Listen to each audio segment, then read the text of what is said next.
कि छाप तिलक सब छीन रे मुझसे नैना मिलाएगी, छाप तिलक सब छीन रे मुझसे नैना मिलाएगी,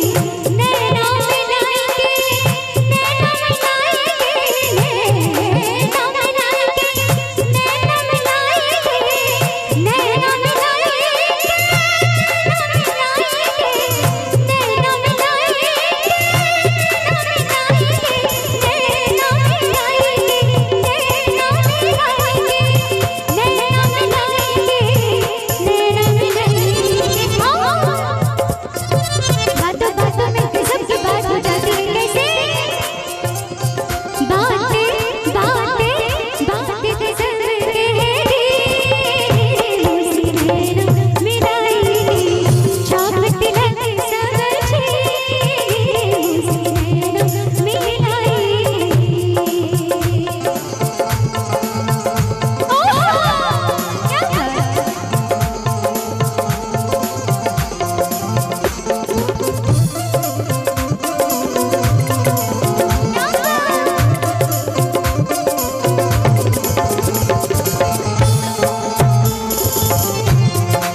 मैथिली में यह धुन पर बड़ा सुंदर सन भाव छे। एगो दियर अपन भौजाई के तारीफ करे छे, बड़ा सुंदर सन भाव में कहिए आहा जे सैज सवेर के हमरा पर ढाहे छिए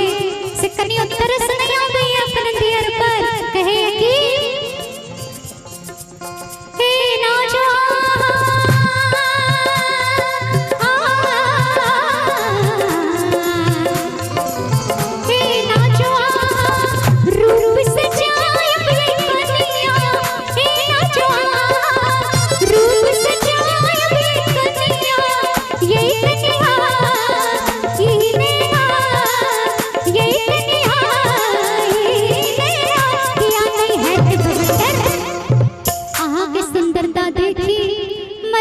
अंदर अंदर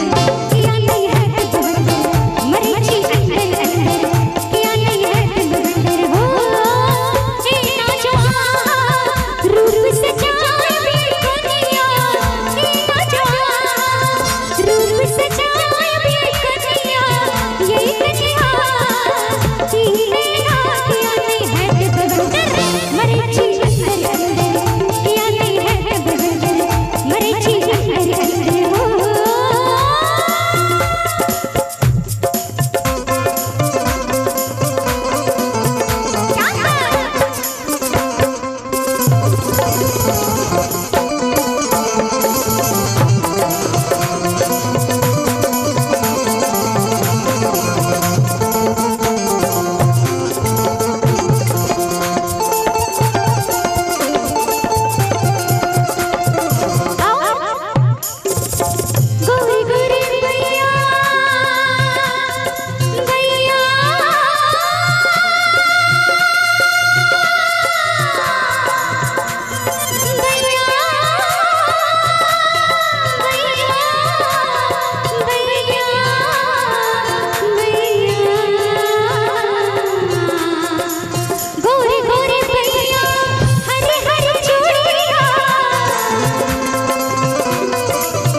जोश में पिटई है, लेकिन तनी को दाया में मैं आ सबके हुए नहीं